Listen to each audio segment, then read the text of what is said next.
लोकसभा चुनाव के पहले चरण के मतदान में केवल 5 दिन शेष होने के साथ प्रचार अभियान तेज। विभिन्न राजनीतिक दलों के प्रमुख प्रचारकों की रैलियां और रोड शो जारी।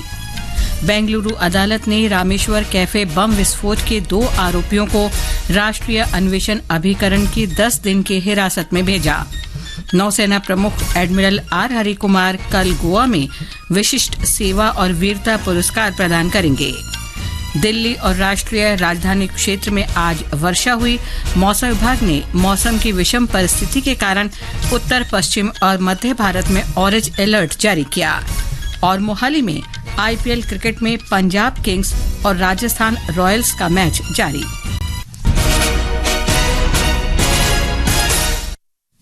समाचार संध्या के साथ मैं लवली निगम।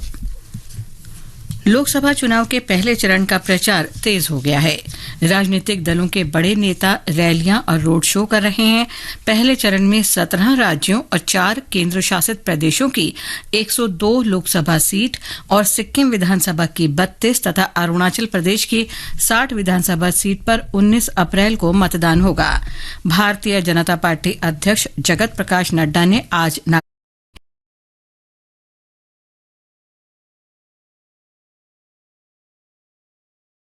एग्री एक्सपो चुमुकेदीमा में रैली को संबोधित किया। उन्होंने कहा कि पूर्वोत्तर के लिए प्रधानमंत्री नरेंद्र मोदी का दृष्टिकोण इस क्षेत्र को दक्षिण एशिया और पूर्वी एशिया का प्रवेश द्वार बनाना भी है। आज मुझे खुशी है कि नॉर्थ ईस्ट के लिए प्रधानमंत्री जी ने इस सारे डेवलपमेंट के लिए या तो फाउंडेशन स्टोन रखा है या उसका उद्घाटन किया है and total two the tune of 55,000 crore के प्रोजेक्ट को मोदी जी ने इस तरीके से विकास के साथ जोड़ा है। कन्याकुमारी में एक रोड शो में वरिष्ठ भाजपा नेता और केंद्रीय मंत्री अमित शाह ने कहा कि प्रधानमंत्री नरेंद्र मोदी का तमिलनाडु के लोगों के प्रति बहुत आकर्षण है। उन्होंने संसद में सेंगोल को रखकर तमिलों को महत्व दिया है। श्री शाह ने आरोप लगाया कि द्रमुक सनातन धर्म और अयोध्या में राम मंदिर के खिलाफ है और बहुसंख्यकों की भावनाओं को ठेस पहुंचाती है। भाजपा के वरिष्ठ नेता निर्मला सीतारामन ने तंजावुर में चुनाव प्रचार किया। उन्होंने कहा कि भाजपा सरकार ने पिछले 10 वर्ष में कई योजनाएं लागू की हैं। श्रीमती सीतारामन ने कहा कि डीएमके कांग्रेस गठबंधन केवल खोखले दावे कर रहा है। भाजपा के वरिष्ठ नेता और उत्तर प्रदेश के मुख्यमंत्री योगी आदित्यनाथ ने कहा कि विश्व स्तरीय बुनियादी ढांचे के साथ भारत अब एक वैश्विक नेता के रूप में पहचाना जा रहा है।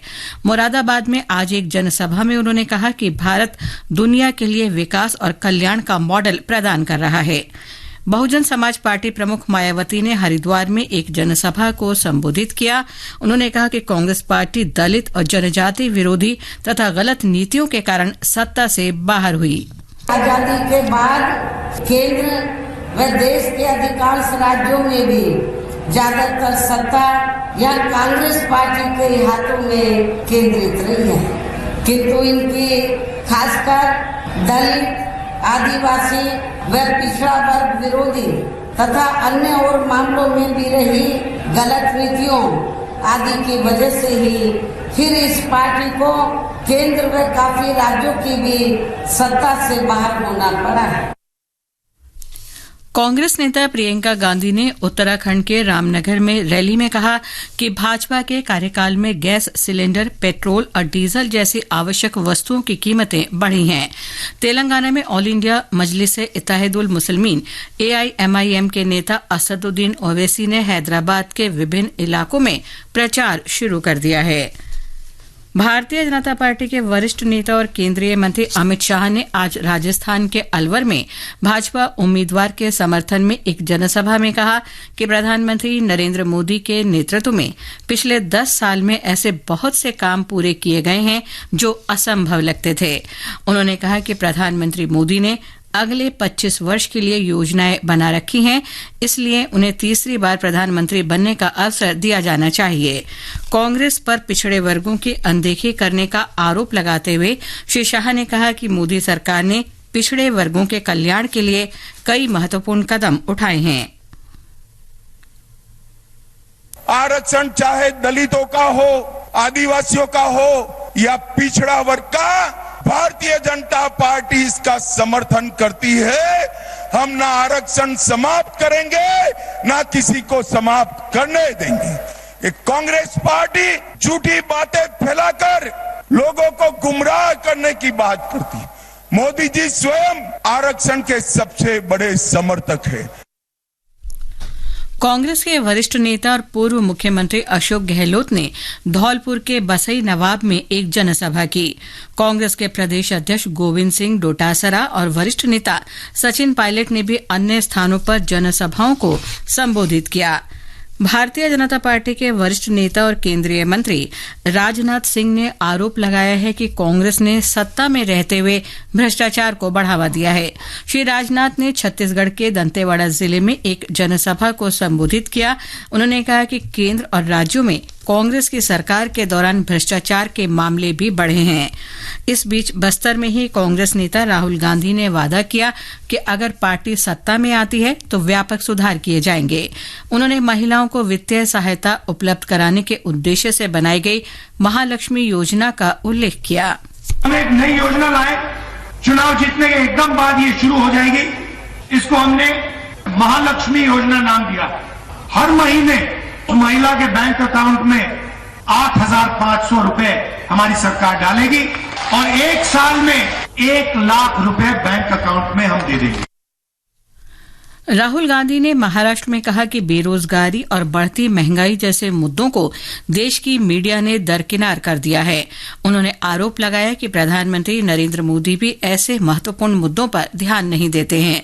श्री गांधी भंडारा गोंदिया लोकसभा क्षेत्र के साकोली ब्लॉक में एक जनसभा को संबोधित कर रहे थे। श्री राहुल गांधी ने कहा कि अपनी कश्मीर से कन्याकुमारी तक की भारत जोड़ो यात्रा के दौरान उन्होंने समाज के कई वर्गों से बातचीत की तो उन्होंने पाया कि देश में केवल 2 समस्याएं हैं और वे हैं बेरोजगारी और बढ़ती महंगाई।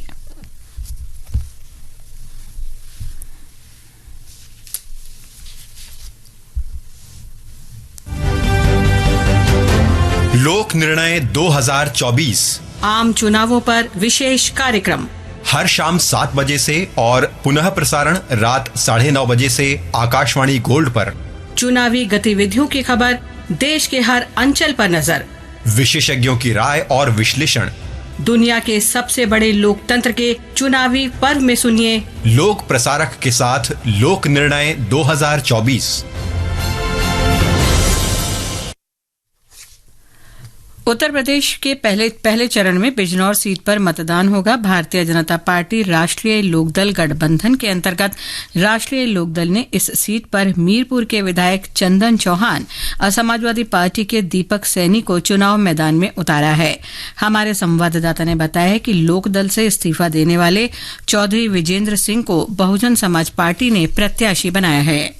रामपुर लोकसभा सीट में 5 विधानसभा क्षेत्र स्वार, चमरौआ, बिलासपुर, रामपुर और मिलक शामिल हैं। इस सीट पर भाजपा इंडिया गठबंधन और बसपा के अलावा माइनॉरिटीज डेमोक्रेटिक पार्टी से अरशद वारसी चुनाव मैदान में हैं। वहीं निर्दलीय रूप से शिव प्रसाद और महमूद प्राचा अपनी किस्मत आजमा रहे हैं। 10 बार विधायक रह चुके समाजवादी पार्टी के कद्दावर नेता मोहम्मद आजम खान ने वर्ष 2019 में लोकसभा की इस सीट पर जीत हासिल की थी। उन्होंने भाजपा की जया प्रदा को 1,09,000 से अधिक मतों से हराया था। इसके बाद रामपुर में साल 2022 में उपचुनाव हुआ। इस उपचुनाव में बहुत कम 39% मतदान हुआ। इस उपचुनाव में भाजपा के घनश्याम सिंह लोधी ने 42,152 वोटों से जीत हासिल की थी। आकाशवाणी समाचार के लिए फैजानुल हक। ये समाचार आकाशवाणी से प्रसारित किए जा रहे हैं। Dear voters, elections are here. Download your voter helpline app from the Play Store or Apple Store and make sure your name is there in the electoral list. Voter helpline app also helps in voter registration, search in electoral roll, information on the candidate, election results, complaint and information on EVM and election process. चुनाव का पर्व, देश का गर्व।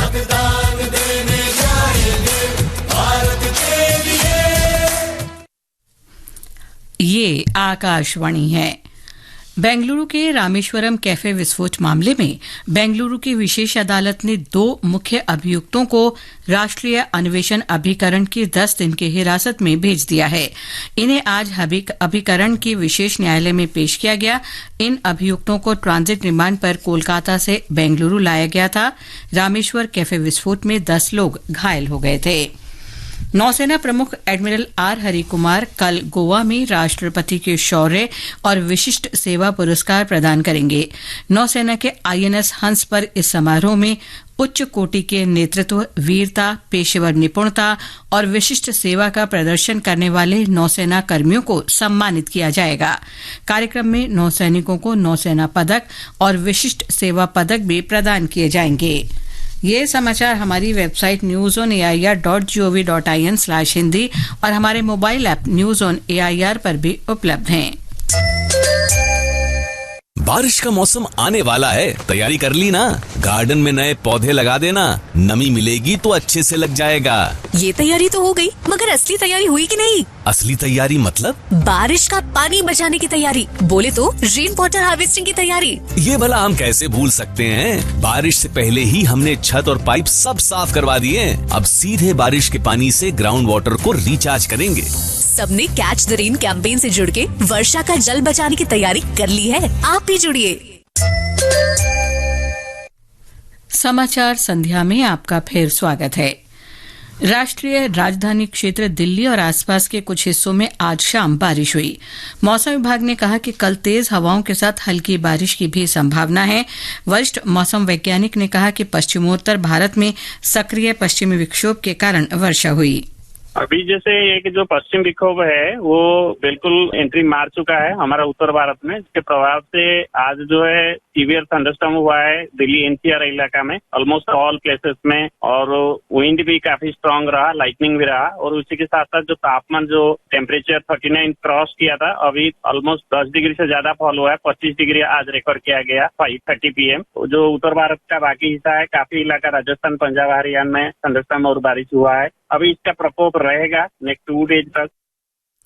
वरिष्ठ मौसम वैज्ञानिक R K. जैनामणि ने बताया कि खराब मौसम के कारण दिल्ली हवाई अड्डे पर लगभग 17 उड़ानों को परिवर्तित किया गया। मौसम विभाग ने सोमवार तक पश्चिमी भारत में मध्यम से तेज आंधी के साथ वर्षा का अनुमान व्यक्त किया है। मध्य प्रदेश में व्यापक वर्षा के साथ हवाओं की रफ्तार 40 किलोमीटर प्रति घंटे की रफ्तार से चल सकती है। आकाशवाणी के समाचार सेवा प्रभाग के प्रधान महानिदेशक डॉक्टर वसुधा गुप्ता ने आज आकाशवाणी केंद्र पटना का निरीक्षण किया।